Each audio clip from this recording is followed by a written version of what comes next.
우리의 예배를 기쁘시게 받으시는 하나님 아버지, 드려지는 예배를 위하여 대표적으로 기도를 드린 장로님의 간구하심이 하나님께 상달되게 하옵시고, 오늘도 예배를 드리는 저들에게 은혜와 진리로 임하셔서 하나님의 사랑과 은총을 다시금 힘입을 수 있도록 주께서 지켜 주옵소서. 임마누엘 찬양대의 찬양을 통하여 우리 주님을 기쁘시게 하며 저들에게는 은혜와 감동의 시간 되기를 원합니다. 종을 세워주시니 감사하옵고, 선포되는 말씀 속에 주의 거룩한 성령께서 교통케 하옵소서. 예수님 이름으로 기도드립니다. 아멘.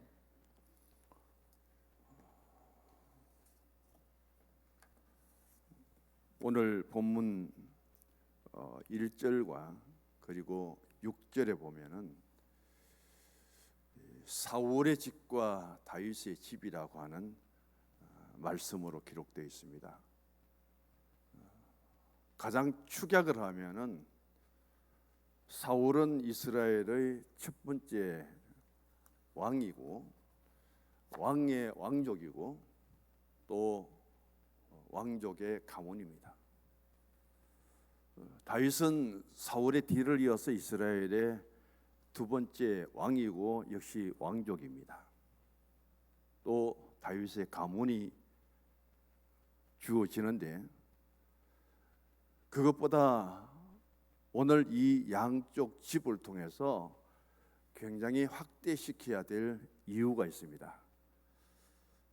그것은 곧 한 나라에 있어서 운명이 갈릴 수밖에 없고, 사울 왕이 죽은 후에 유다 지파를 제외한 11지파는 이스보셋이라는 남아있는 사울의 아들을 중심으로 해서 11지파가 북왕국을 이스라엘을 세워버립니다. 유다 지파만 유일하게 다윗을 통해서 예루살렘에서 왕이 되지 못하고 헤브론에서 왕이 되어서 다윗이 예루살렘에 들어오기까지 7년 6개월 동안 이스보셋의 왕과 이 다윗의 왕이 피할 수 없는 전쟁을 하게 됩니다. 사울 왕에 있어서 군대 장관은 아브넬이에요. 다윗에게 있어서 군대 장관은 요압입니다. 그런 것을 통해서 다윗이 7년 6개월 만에 11지파 이스보셋 배반한 아브넬이 와서 이 북이스라엘을 다윗에게 전적으로 바쳐버리고 다윗에게 항복함으로 하여금 통일 왕국을 이루게 된 그 과정을 지금 여기에서 소개를 하고 있습니다. 사무엘상 31장 마지막 장은 블레셋과의 전투에서 아버지인 사울 왕과 그리고 요나단 아들과 또 아비나답 아들과 말기수와 이 사부자가 31장 2절에 보면은 블레셋과의 전투에서 다 죽어버립니다. 사울의 왕족이 완전히 무너지죠. 사울의 가문이 완전히 무너집니다. 사부자가 전쟁에서 전투를 통해서 전사를 당하고 남은 이스보셋, 그 힘도 없고 경륜도 없고 아무 힘도 없는 그 사람을 헛소리처럼 세워놓고 군대 장관인 아브넬이 정치적인 야망을 갖고, 그런데도 불구하고 어떻게 유다 지파 외에 11지파가 그들을 따라가서 넓은 영토와 많은 숫자를 동원해서 하나님께 기도 한 번 없이, 하나님의 허락 하나 없이 그렇게 왕으로 추대를 받고 11지파가 하나의 나라를 세워서 왕을 세우느냐는 거예요. 그들의 힘에 붙여서 다윗은 예루살렘으로 들어가지 못하고 헤브론에서 유다 지파의 한 지파 왕으로서 7년 6개월 동안 있었다는 사실. 그리고 오늘 보면 3장 2절에서 5절까지 보면은 7년 6개월 동안 헤브론에서 이 다윗이 왕으로 있는 동안에 6명의 아내를 구합니다. 6명의 아들을 낳습니다. 참 대단한 분이죠. 그렇게 전개시키면서 오늘 또 가정의 달 마지막 주일입니다. 주보에 보시면은 하버드 대학 팀이 가정에 대한 실험을 했는데 실험의 대상은 사람이 아니고 공중 나는 새를 대상으로 하였습니다. 영국의 북쪽에 가면 스티커홈이라는 섬이 있습니다. 여기에 살고 있는 새의 이름이 밍크스라는 새예요. 근데 이 새가 한 집단을, 우리 사람을 치면 가정인데 굉장히 결속된 가운데서 자기 가정을 잘 지속하고 그렇게 꾸려간다는 그 연구 결과가 있습니다. 그래서 하버드 대학 팀이 이 영국의 밍크스 새를 여기 나오는 스톡홀m 섬에 가서 무작위로 몇 마리를 잡아서 영국에서 비행기를 타고 미국에 도착해서 하버드 대학까지 이 새를 갖고 갑니다. 그리고 하버드 대학 교정에서 이 새를 그대로 놓아버리는 거예요. 가고 싶은 대로 가봐라. 그렇게 풀어놓았는데 이 밍크스 새가 미국의 하버드 대학에서 여기 나오는 스톡홀m 섬까지 거리가 대체적으로 5,000km로 그렇게 나오더라고요. 이 5,000km를 하루에 400km씩 날아서 열 이틀 만에 나침판 하나 없이 말 못하는 그 새가 전부 자기들 가정으로 돌아가더라는 거예요. 그 결과를 보고 굉장히 충격을 받습니다. 공중나는 새에 불과한 이 밍크스라는 새가 도대체 어떻게 비행기에 실려서 미국의 하버드 대학 교정에서 날려보냈는데도 불구하고 5,000km를 하루에 400km를 날아서 열 이틀 만에 완전히 지친 상태 속에 다 자기들의 보금자리로 돌아갔느냐, 이게 수수께끼로 남아있대요. 이 실험의 결과 속에서 이렇게 말합니다. 가정이란 죽을 고생을 다해도 반드시 돌아가야 될 곳이 가정이다. 아무리 멀어도 내 가정을 잊지 말고 내 식구가 있는 곳으로 돌아가라. 아무리 힘들고 아무리 수고스럽더라도 어디에 있든지 가정을 잊지 말고 그 가정을 향해서 힘을 다해서라도 가정을 찾으라. 결론은 세 가지입니다. 하나의 새들도 이렇게 자기 가정, 자기 식구들을 사랑하고 5,000km 멀리까지 한 번도 가보지 못한 곳, 날아보지 못한 곳에 갔다서 풀었는데도 불구하고 어떻게 이 새들이 어떤 감각으로, 어떤 나침판이라는 지시도 없이, 오늘 내비게이션 같은 이런 것도 없이, GPS 영향도 받지 않고 새들이 자기들의 처소로 돌아갈 수 있었는가? 새들도 그렇다면 오늘 우리들도 마찬가지입니다.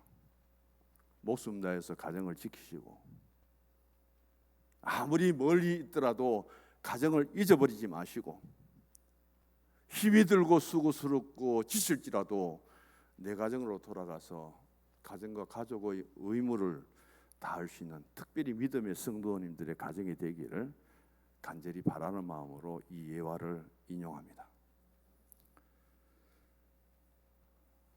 사무엘상 31장은 불행스럽게도 블레셋과의 전투에서 이스라엘이 엄청난 패배를 당합니다. 전투에서 한 왕이 전사를 한다는 것은 수치스럽죠. 사울이 얼마만큼 나름대로 나라와 민족을 위한 그 애양심이, 애국심이 있었기에 장성한 세 아들까지 전투에 데리고 나가서 아버지와 세 아들 네 부자가 전사를 닮을 만큼 그렇게 싸웠겠느냐. 대단한 가정이다. 대단한 부자 관계다. 그렇게 말씀드릴 수 있죠. 그런데 이스라엘의 왕 사울이 전사를 당하고 그 아들 세 명이 전사를 당했는데도 불구하고 사울 수하의 최고 높은 군대 장관인 아브넬은 죽지 않고 살아있다는 것이 참 이상하지 않습니까? 왕을 수호하고 지켜야 될 가장 책임 있는 사람이 사울의 군대 장관이고, 자기 목숨을 버릴지라도 왕을 살려야 될 책임이 있는 이 장수가 자기가 모시는 왕이 죽고 왕의 세 아들이 죽은데도 불구하고 멀쩡하게 살아 돌아와서 남아있는 사울의 아들 하나 이스보셋, 그 아들을 왕으로 추대해서 허수아비처럼 세워놓고 자신의 정치적인 야망을 드러내는 사람이 바로 여기에 나온 아브넬이라는 사람이에요. 그런데 놀랍게도 블레셋 전투에서 왕이 전사를 당하고 세 아들이 전사를 당하면서까지 전쟁에 싸웠는데 11지파는 다윗을 따르지 않고 유다지파를 따르지 않고 왜 이스보셋을 왕으로 추대하는 이 아브넬을 따라서 여기에 이들이 동참했느냐는 것이 대단히 아이러니하죠. 유다지파는 결코 크지 않는 지파고 한 지파에 이스라엘의 왕 다윗이 세워졌다 할지라도 11지파가 가진 영토와 11지파가 가진 군사력과는 비교되지 않아요. 그럼에도 불구하고 성경은 우리에게 어떻게 말씀하느냐? 유다지파 다윗을 왕으로 삼은 이 다윗의 집은 점점 더 강성해가고 11지파가 중심이 되어서 많은 사람과 많은 군사력과 많은 영토를 가진 이 사울의 집은 점점 더 약해지더라. 여기에 점점이라는 단어가 대단히 중요합니다. 우리가 코로나19 2년을 넘겨가면서까지 우리는 이런 환경을 극복하고 지배를 받지 않고 우리 스스로의 신앙을 성립시키고 자립시키고 성장해야 되는데도 불구하고 지난 2년 동안 우리의 신앙은 점점점 얼마나 더 약해졌을까요? 아예 영적인 신앙생활을 주저앉아버린 사람도 있습니다. 2년이 넘었으니까 이제 영적인 감각도 무뎌져 버려요. 살아있을 때는 발버둥 치고 조금만 아파도 아프다 그러고 상처가 되면은 감정을 토로하고 분하고 억울하고 눈물을 흘리지만은 생명 없는 죽은 사람에게 아무리 가해 보십시오. 그들은 고통도 모릅니다. 아픔도 몰라요. 하나의 육체 덩어리로 끝납니다. 모든 감각은 사라지고 없는 거예요. 영이 살아 있어야 내 영적인 상태를 돌아보고 그래도 아픔을 느끼고 그리고 하나님 앞에 잘못도 깨닫고 회개의 기도도 나오지만은 영적인 감각을 상실해버린 사람에게는 어떤 내게 감각도 없어요. 자극도 없습니다. 어떤 자극이 주어지면 반드시 반응을 하도록 되어 있는데 자극과 반응은 끊어질 수 없는 관계인데 아무리 자극을 주어도 반응 없는 그 사람은 죽은 사람이에요. 이런 상태 속에서 오늘 중요한 단어 중에 하나는 3장 1절에도 보면은 사울의 집과 다윗의 집에 전쟁이 오래되었다. 6절에도 보면은 사울의 집과 다윗의 집 사이에 전쟁이 있다. 그런데 아브넬이 사울의 집에서 점점 권세를 잡더라. 왕족이 아닙니다. 목숨 걸고 나라와 민족을 왕을 지켜야 될 군인이 권세를 가지면 뭘 하겠습니까? 거기서 5.16이 나오고 거기서 12.12 사건이 터지고 우리는 그런 것들을 많이 보잖아요. 이제는 하나님의 계획과 하나님의 뜻은 사울의 뒤를 이어서 다윗이 이스라엘 왕이 되는 것이 그게 순리고 하나님이 기름 부어 주셔서 정한 것인데, 아브넬이 지금 다윗을 제쳐두고 자신의 정치 야망을 통해서 이스라엘을 집권하려고 하는 그런 꿈을 꾸고 있다는 것 사실을 우리가 잊지 말아야 되죠. 한편으로는 왕에게는 배신입니다.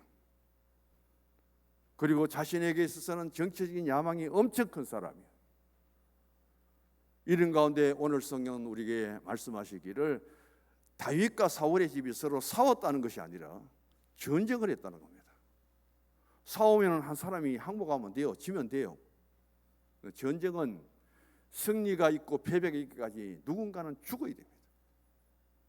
죽지 않고는 전쟁이라는 것이 승리될 수가 없습니다. 싸우면 싸울수록 더 많은 사람이 죽어야 되고, 사울의 수하에 있는 사람이 죽든지 다윗의 수하에 있던 사람이 죽든지 그렇게 죽어가는 그 전쟁을 7년 6개월 동안 왜 했을까요? 하나님은 왜 일찍이 다윗에게 사무엘을 통해 기름 부음을 주시고 그렇게 하나님이 내 마음에 합한 자라고 인정해 주었는데도 불구하고 유다 왕의 왕이 되어서 헤브론에 가서 7년 6개월 동안 그렇게 하나님이 버려두셨을까요? 그 7년 6개월 동안 다윗을 따르는 유다 지파와 그리고 이스보셋을 허수아비로 세워놓고 아브넬이 정치적인 권세를 갖고 있는 상태 속에서 7년 6개월 동안 이 두 집안이, 이 두 가문이, 한 나라의 두 왕이 전쟁을 하면서 그렇게 싸울 수밖에 없었는가? 하나님이 개입하지 않았다면, 하나님이 다윗에게 점점 더 강성하는 그런 은혜를 복을 주시지 않았다면, 하나님이 사울의 가문의 집에 점점 더 약해지는 그런 하나님의 간섭이 없었다면 이스라엘은 얼마나 더 혼란스러웠을까요? 그런 것들을 통해서 오늘 우리는 사람 숫자가 많고 땅이 넓고 군사들이 많다고 해서 하나님의 관심을 가지고 하나님의 사랑을 받고 세상을 이기고 자기 야망을 채우는 것이 아니라 중요한 것은 뭐예요? 하나님의 뜻이 이루어져야 됩니다. 하나님이 도와주셔야 되는 거예요. 유다 지파와 나머지 11지파 비교도 안 됩니다. 아브넬이라는 이 군대 장관이 이끄는 그 수하의 군사들과 이제 신생 헤브론에서 왕이 된 그 다윗을 따르는 요압 장군 수하의 그 군사는 비교도 안 되죠. 전쟁을 하면 싸우면 싸울수록 질 수밖에 없는 환경에 있는 것이 바로 다윗의 집이고 유다 지파예요. 그런데 하나님이 어떻게 개입하셨을까요?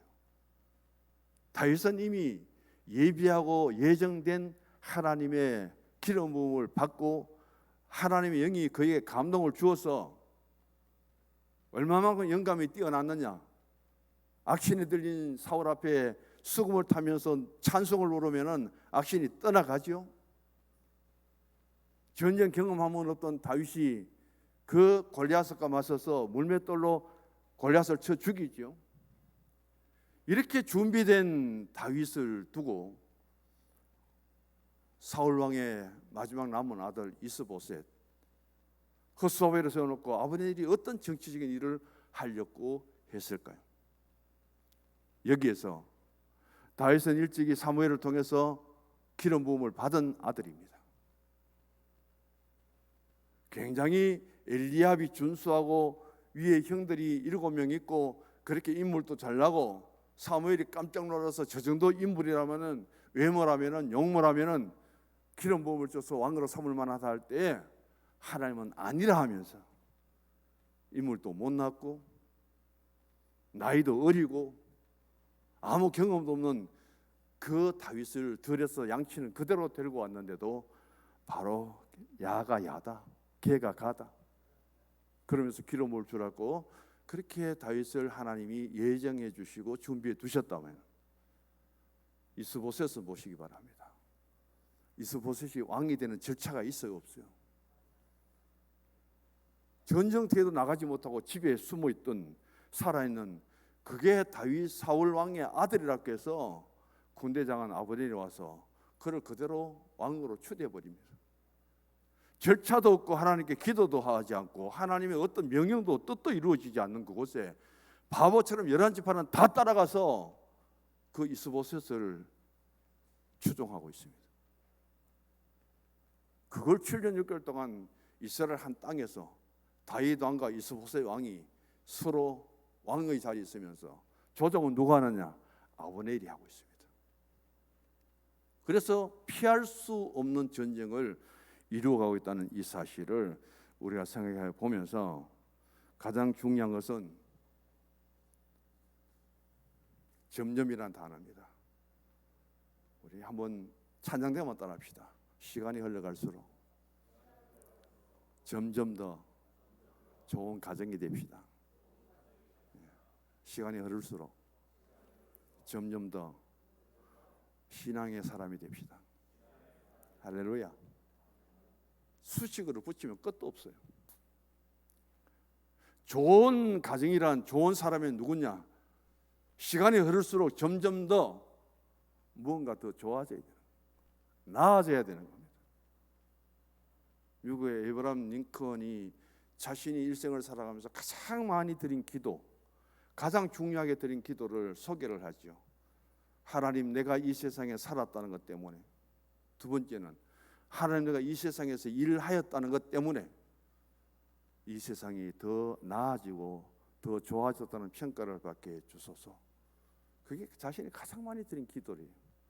링컨이라는 한 사람이 원숭이처럼 생겼다고 그렇게 놀림감을 받으면서도 그가 이 세상에 살았기 때문에, 그가 미국의 16대 대통령으로서 일을 하였기 때문에 링컨이라는 한 사람이 남긴 그 일들, 그 신앙, 그 인격이 얼마만큼 세상을 더 아름답게 했어요, 더 좋게 했느냐는 거예요. 오늘까지 미국의 역대 대통령 중에 설문조사를 하면 가장 존경하는 인물이 아직도 링컨이죠. 누구도 그 자리를 빼앗을 수 없답니다. 어떻게 살았기에요? 어떤 신앙의 사람이었기에? 그 사람이 무슨 일을 어떻게 했기 때문에 그런 존경의 사람이 되느냐는 것을 보게 됩니다. 우리 전체적으로 오늘 말씀 따라 하십시다. 1절에도 나오잖아요.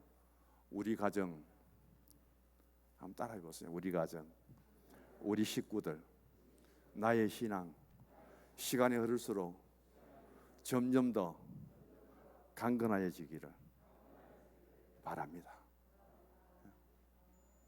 이제는 우리가 이만큼 연륜을 갖고 왔고 뭔가 예배도 회복이 되어야 되는데 지금 회복 상태도 정체 속에 있고, 주보에 미리 광고를 못해서 죄송합니다만 다음 주일은 우리 교회가 46주년 창립 주일이에요. 기념 주일입니다. 우리가 공동체 속에 함께 야외로 나가지 못하는 시간일지라도 교회 안에서, 그래도 옥상에서 오랜만에 성도의 교제와 나눔을 가지면서 그래도 대시라도 삶고 굽고 우리가 선물이라도 하고 다시금 성서중앙교회라는 이 공동체, 신앙의 가족들, 우리가 서로 돌아보고 이제 후반기 점점 더 나아질 수 있는 교회가 되려면은 그런 일들이 이루어지기 위해서 나는 어떻게 해야 될 것인가를 생각해 보면서 2022년 5월 말까지는 끝내고 6월부터는 우리 성서중앙교회가 공동체적으로, 신앙적으로, 영적으로, 믿음 안에서 점점 더 한 주간 한 주간 더 나아질 수 있는 교회가 되기를 주의 이름으로 간절히 소망합니다. 내 자신의 신앙이 그렇게 달라지고 변화될 수 있도록 우리가 더 자신에게 관심을 가지시고, 언젠가나 말씀드렸잖아요. 하나님 교회에 왔습니다. 하나님 도대체 내게 관심이 있는지 없는지 우리 장로님들도 그런 말씀 드리죠. 그래서 몇 번이나 제가 개인적으로 연락을 해도 답이 없는 사람은 어쩔 수 없습니다.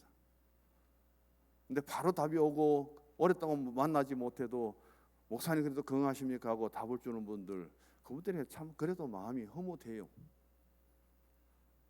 우리가 빨리 어떤 영적인 치유도 이루어져야 되고 회복도 이루어지면서 이제 좀 다윗의 집이 유다 지파가 약할지라도 시간이 지날수록 점점 더 하나님이 그 11지파 이스보셋과 아브넬을 물리치고 아브넬 장군이 11지파 전체 동의를 얻어갖고 이 11지파 우리가 가진 이 이스라엘을 다윗에게 바칩니다고 몽땅 가져와서 바쳐버리고, 그래서 통일왕국을 이루는 다윗이 잘된 것처럼 하나님이 비록 지금은 약하고 힘이 없고 가진 것이 적을지라도 하나님이 그렇게 축복하시고 하나님이 도우시니까 되더라는 거예요. 그럼 아브넬은 어떤 사람인가? 이 아브넬은 누구를 배반합니까? 사울 왕을 지키지 못한 책임에, 오늘로 치면은 저는 군대 군법 회의에서 사형당해야 될 사람입니다. 그 자기 책임을 다하지 못한 것에 대한 죄책감은 없고, 오히려 아들 이스보셋 바보 같은 것을 왕으로 앉혀놓고는 자신이 다 이끌어 가려고 합니다. 그러다가 가장 중요한 것은 또 뭐냐 하면은 7절을 우리 같이 한번 읽어보십시다. 사울에게 첩이 있었으니 이름은 리스바요 아야의 딸이더라. 이스보셋이 아브넬에게 이르되 내가 어찌하여 내 아버지의 첩과 통관하였느냐. 얼마나 아브넬이 교만하면은 자신이 지키지 못하고 전투에서 전사당한 그 사울 왕의 첩을 리스바를 그가 통관합니다. 그걸 누가 봤느냐? 사울의 아들 이스보셋 왕이 본 거예요. 아무리 그 누구예요? 리스바죠. 리스바가 마음에 들고 이쁘더라도 왕이 지금 전사당하고 그 후궁을 장수인 네가 어떻게 그렇게 할 수 있느냐? 윤리적으로나 도덕적으로 용납될 수 없죠. 그것을 이스보셋 아들 입장에서 책망하니까 화를 잔뜩 내면서 나는 당신 같은 이스보셋을 왕으로 더 모시기 싫다. 그러면서 몇 사람을 선동해갖고 이스보셋을 배반한 사람이 누구냐? 아브넬이에요. 그 충고함은 들었다고. 그리고는 다윗을 찾아가서 헤브론 다윗에게 찾아가갖고 이 이스보셋이 다스리는 나라 나는 이제 더 왕으로 모시지 않겠습니다. 전부 다윗왕에게 바치고 내가 다윗을 위해서 충성하겠습니다. 이 짓을 한 사람이 누구냐? 아브넬이에요. 자기 왕인 사울을 배반하죠.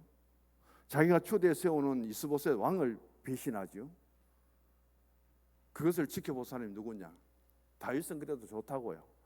야, 어떻게 11지파 그 이스라엘 이스보셋을 비롯해서 전체를 통째로 가만히 앉아있는 내게 와서 바치고 통일 이스라엘 왕이 되도록 자기를 추대해 주는지 다윗은 너무 고마워갖고 그 아브넬을 마음껏 대접하고 선대하고 아주 기분 좋게 돌아가도록 만듭니다.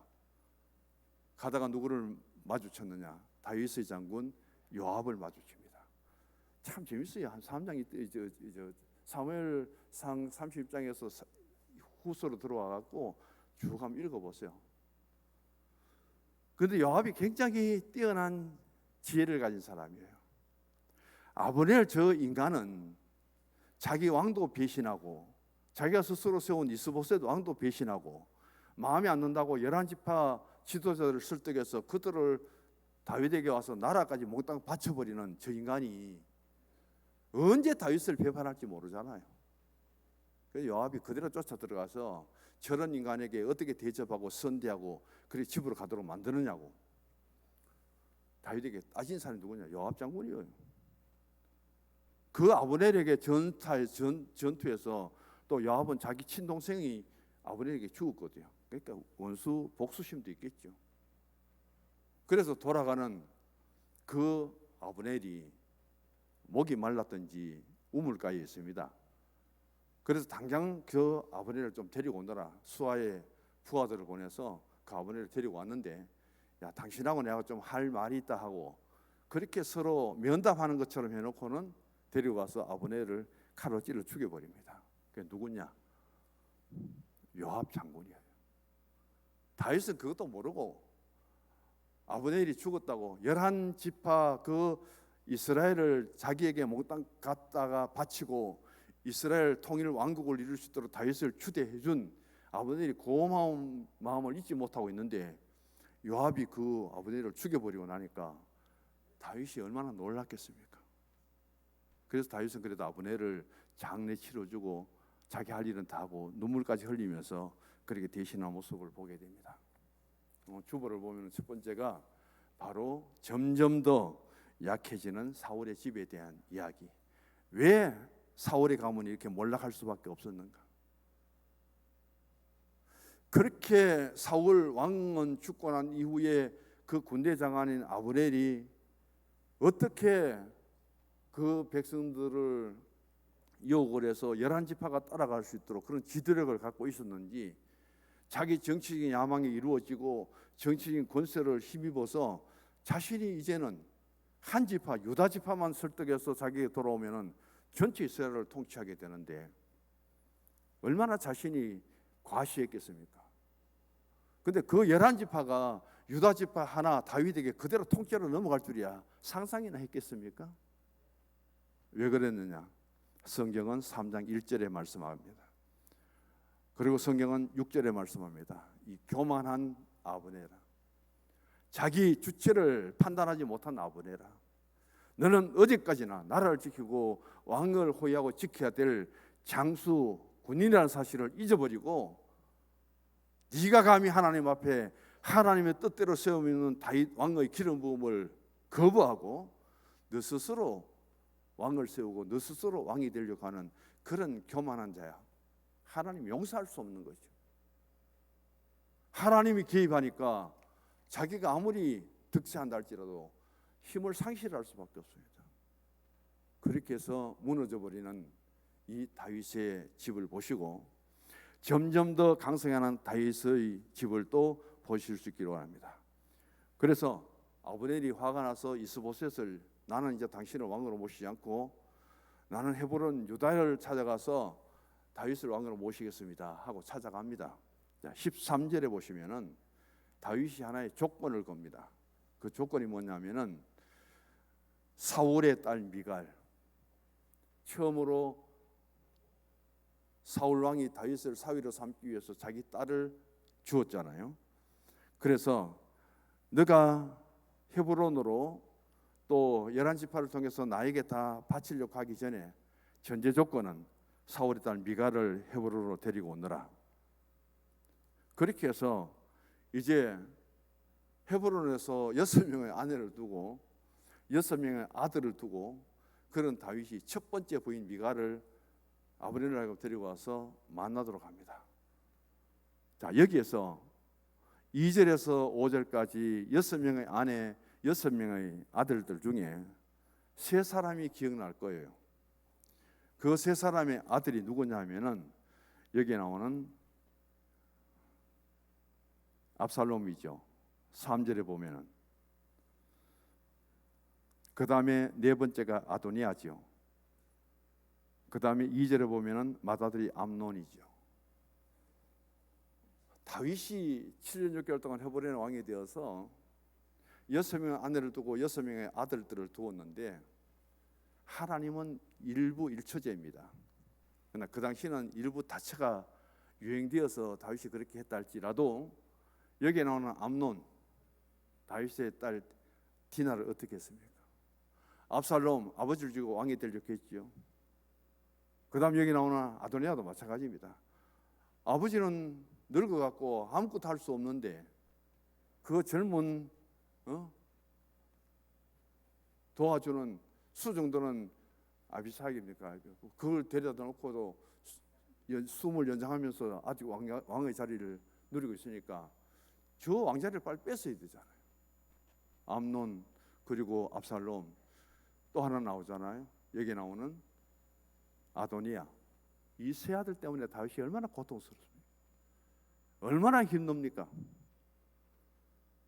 그래서 많은 아들들을 두고 번성한 건 좋은데 근실한 가정을 지키지 못하고 7년 6개월 동안 어디 거기 6명 아내를 두고 그럴 정신이 있습니까? 지금 이 이스보셋하고 아브넬은 11지파를 만들어 갖고 이스라엘 왕으로 추대하고 그렇게 있는 형편에 유다 지파 한 지파를 가지고 자신이 왕으로 하고 그것도 예루살렘에 들어가지 못하고 헤브론에 살면서 이런 6명의 아들들을 낳아가 이 아들들이 나중에 아버지에게 어떤 짓을 합니까? 가장은 가장대로, 어머니대로 가정 잘 지키고 책임 잘 져야 됩니다. 그만큼 여기에 큰 상처와 아픔을 있잖아요. 그래서 간단하게 정리합니다. 점점 강성해지는 다윗의 가정에는 이 투항을 해서 아브넬이 11지파를 데리고 다윗에게 헌납했기 때문에 다윗이 그렇게 승대할 수 있었고요. 그 배신자를 만약 다윗의 군대장인 요압이 아브넬을 죽이지 않았다면 다윗은 틀림없이 아브넬을 자기 수하로 데리고 와서 또 장수로 추대하고 높은 자리를 줬을 거예요. 그러면은 이 아브넬이 이미 11지파의 지도자로서 7년 6개월 동안 누렸던 사람인데 배신하면 배신한 그 순간 다윗도 엄청난 상처나 아니면 죽음을 당할 수 있습니다. 그런 가장 대적자, 배신자 아브넬을 누가 죽여주었느냐? 자기 수하의 요압 장군이 죽여주었기 때문이죠. 그리고 다윗에게 있어서 그렇게 통일 왕국이 되도록 가장 곁에서 힘이 된 사람은 그래도 요압 장군을 잘 두었다는 겁니다. 비교가 되잖아요. 사울 왕과 아브넬 장군, 다윗과 그리고 요압 장군.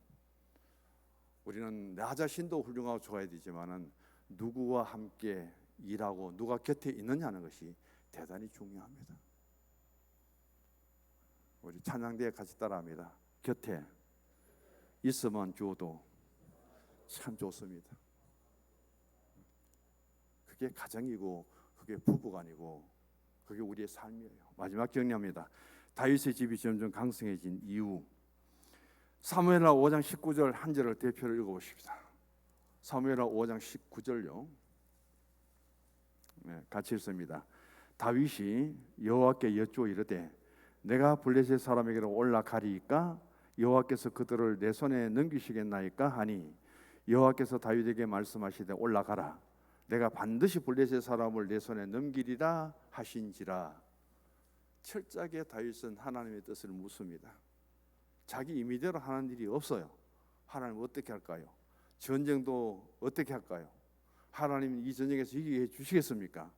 전부 확인하니까 다윗이 어디를 가든지 하나님이 이기게 해주셨더라. 할렐루야. 하나님이 함께 하시고 도와주셔야 됩니다. 그래서 다윗은 여기에 나옵니다. 양을 칠 때 그가 목동으로서 어떻게 양치기를 잘했는지, 이리가 들어올 때 곰이 왔을 때 어떻게 그 양들을 지켰는지 아예 그렇게 많은 이야기 내용들이 나오죠. 하나님을 위해서라면 생명까지 바칩니다. 어떻게 감히 그가 골리앗과 맞서서 사울렸고 마음이라도 먹었습니까? 상대가 됩니까? 아예 골리앗하고. 그런데 하나님이 만군의 여호와 이름으로 내게 나가는데 하나님이 나를 지켜주시면 내 목숨까지 내놔도 괜찮다는 거예요. 그런 용맹스러움이 언제부터? 어릴 적부터 다윗에게는 있었다는 사실. 그다음 보면은 하나님 마음이 합한 자라고 인정받았지요. 다윗도 그래도 잘못을 저지릅니다. 그는 바사바에게는 가늠죄를 짓고 우리아에게는 살인죄를 저지릅니다. 한 나라의 왕이 가늠죄를 짓고 살인죄를 짓고 피할 수 없잖아요. 나단 선지자 책망을 받고 다윗이 회개하는 모습 보십시오. 그는 자신의 잘못에 지적을 받으면 즉시 통감하고 침상에 다젖도록 눈물을 흘리고 내가 이 회개의 눈물을 얼마나 많이 흘렸는지 주님의 병에 한번 담아보십시오. 철저하게 자신이 깨어지고 하나님을 항복하는 다윗의 모습, 그것을 바라보면서 왜 다윗이 집이 다윗이 이렇게 강성해질 수밖에 없느냐, 그 이유를 이렇게 정리를 해봅니다. 주보 마지막 결론을 같이 읽습니다. 다윗의 집처럼 우리 성도들의 가정도 점점 신앙적, 영적으로 강성하여지고 직장, 사업, 학원이 점점 강성해지는 복을 받는 성도가 되십시다. 아멘. 하나님